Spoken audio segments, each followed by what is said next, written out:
You know those times? Life just throws something completely unexpected at you. Could be big, like a career change you didn't see coming, or something really personal. Or maybe it's just like one annoying little thing after another piling up. We've all been there, right?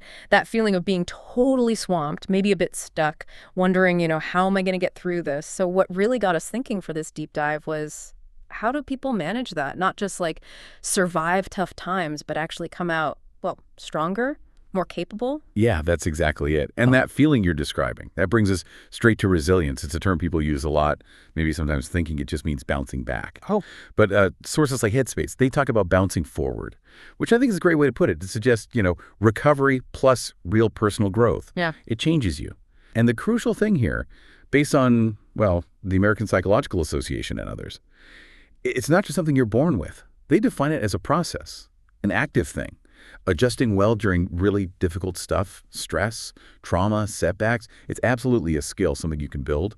A skill, not just a trait. That's really important, isn't it? Changes how you approach it. So, okay, our mission today. We've gathered a whole stack of material. Research papers, advice from places like HBR, psychological insights. We want to really unpack what resilience is, but more than that, give you some practical tools, stuff you can actually use to navigate life's bumps with, well, a bit more confidence, maybe even some grace. Exactly. And digging a bit deeper, resilience is really your capacity to adapt when things get stressful. Yeah. And to recover relatively quickly from those challenges, but also transforming those tough times to, well, chances to grow, to become more resourceful. What's really interesting, coming from things like positive psychology and resilience, it's often less about what the difficulty is and more about how you actually deal with it, your response. You can kind of picture it like adversity happens. Then there are these mediating processes, which hopefully lead to better than expected outcomes. Our focus today is really on those mediating processes, the how. Right, the how. Because understanding it's a process is one thing. But when that curveball hits, job loss, personal issue, whatever it is, how do you actually start that process? What are the thoughts, the actions, the internal stuff that helps you adapt and grow? Which I guess brings us inside, right? Yeah. To our internal toolkit, our coping mechanisms. Yeah, and it's useful here to make a distinction, something Stat Pearls highlights clearly, between coping and defense mechanisms. So coping, that's the conscious stuff. Voluntary thoughts and actions. You choose to manage stress. You're aware of doing it. Defense mechanisms, though, they're usually subconscious or unconscious. Sort of automatic adaptive responses kick in. So focusing on the conscious coping strategies, the sources lay out about 4 main types. First, there's problem-focused. This is about tackling the actual problem, the source of the stress. Things like active coping, really getting in there and making a plan.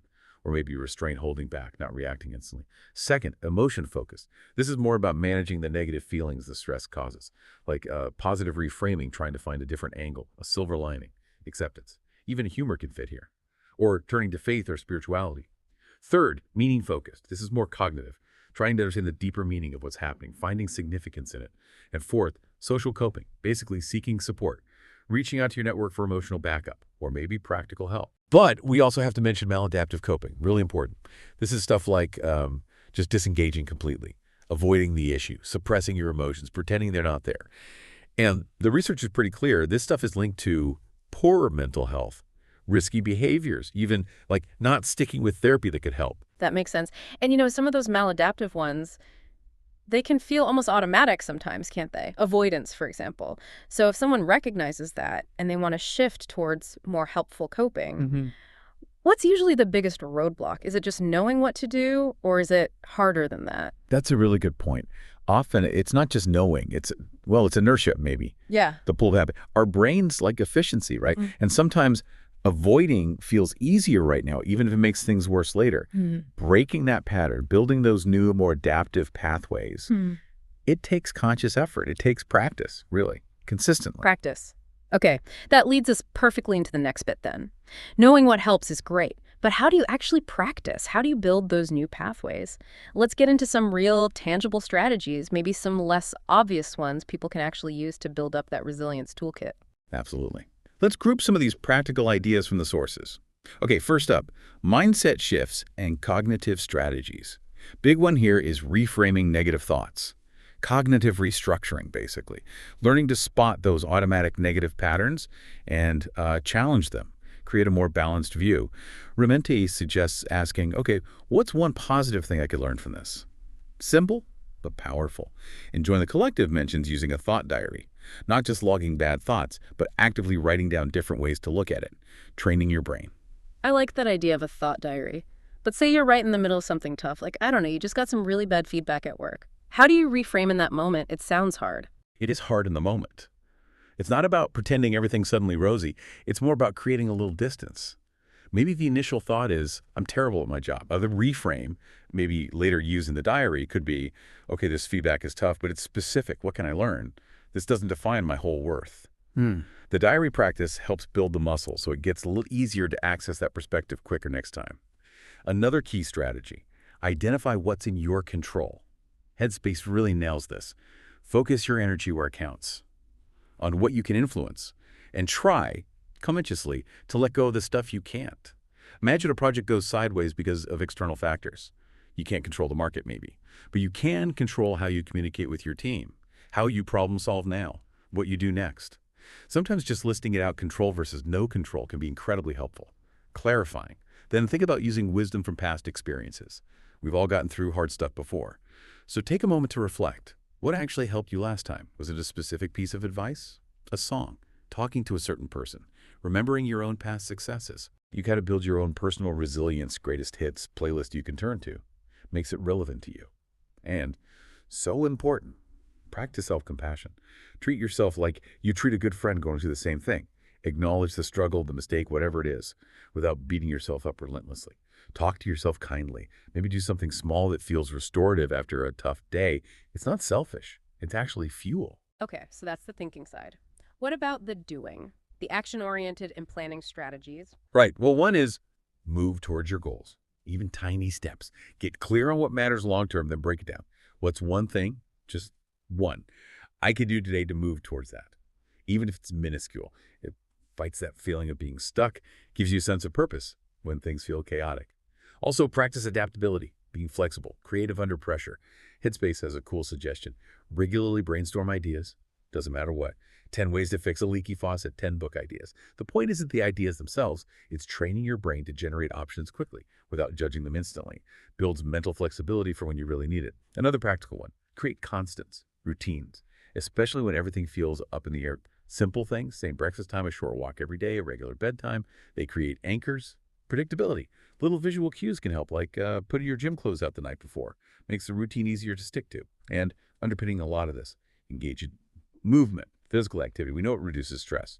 Improve mood, sleep, focus, planning, all crucial for resilience. Doesn't have to be a marathon, start super small. A few stretches, a walk around the block.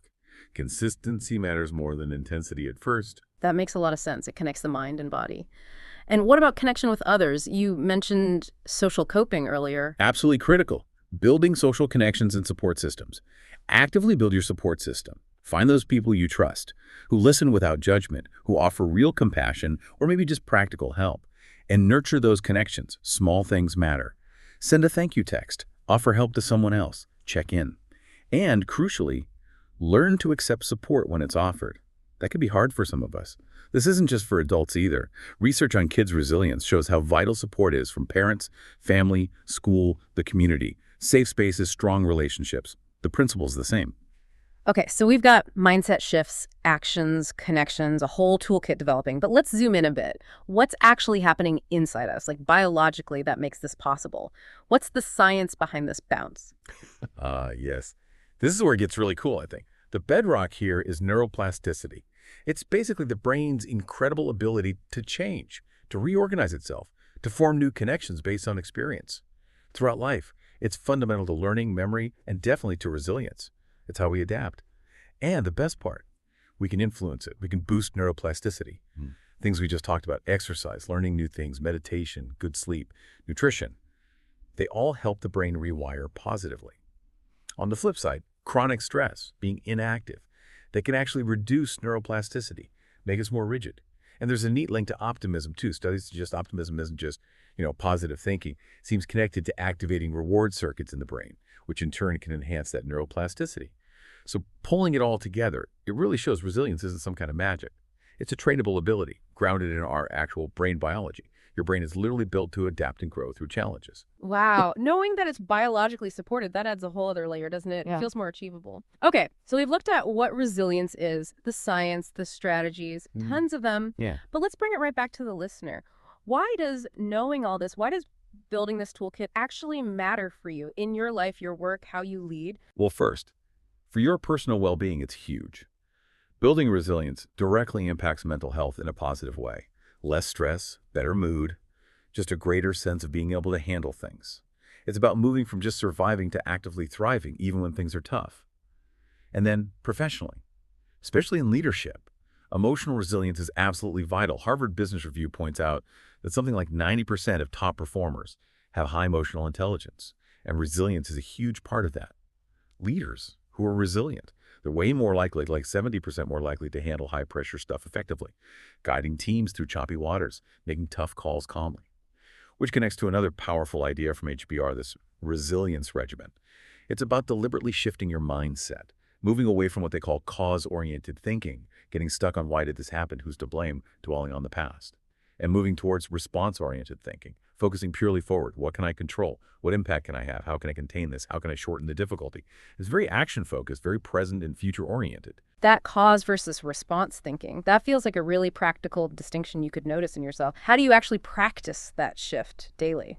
HBR gives some really concrete tips for putting the resilience regimen into practice. Number 1, write down your answers. Actually writing down your thoughts on those 4 questions, control, impact, containment, duration about a difficult event. It helps you process it, gain some distance and clarity, more than just thinking it. Number 2, and this is key, do it every day, like exercise. It's building a mental habit. You don't need a huge crisis. Practice on small annoyances, a frustrating meeting, traffic jam, whatever. And maybe start by focusing on the area you find hardest before. Maybe it's control for you, or maybe containing the problem feels difficult. Work that specific muscle. Really, all these strategies, think of them like Headspace says, shock absorbers for your car. They don't make the potholes disappear, right? Life still happens. But they make the ride much smoother. They lessen the impact. And they definitely help you feel more prepared for whatever bumps are ahead. They help you engage proactively. That's a great analogy, shock absorbers. So what a journey we've taken today, really digging into resilience, not just bouncing back, but that powerful idea of bouncing forward, growing through it. And the biggest takeaway for me really is a skill, a toolkit you can consciously build. Absolutely. And if I could encourage you listening to do one thing, just pick one strategy, maybe 2. Something that resonated. Maybe it is trying that HBR writing exercise for some small frustration today. See how it feels. Just remember, it's a journey, a daily practice, not something you achieve and then you're done. Yeah, a continuous practice. So here's a final thought to maybe chew on. If you really focus on what you can control, if you lean into that capacity for growth we all have, how might that change how you face your next challenge? Could it become not just something to get through, but maybe even a launch pad, an opportunity not just for you, but maybe creating something positive for the people around you too?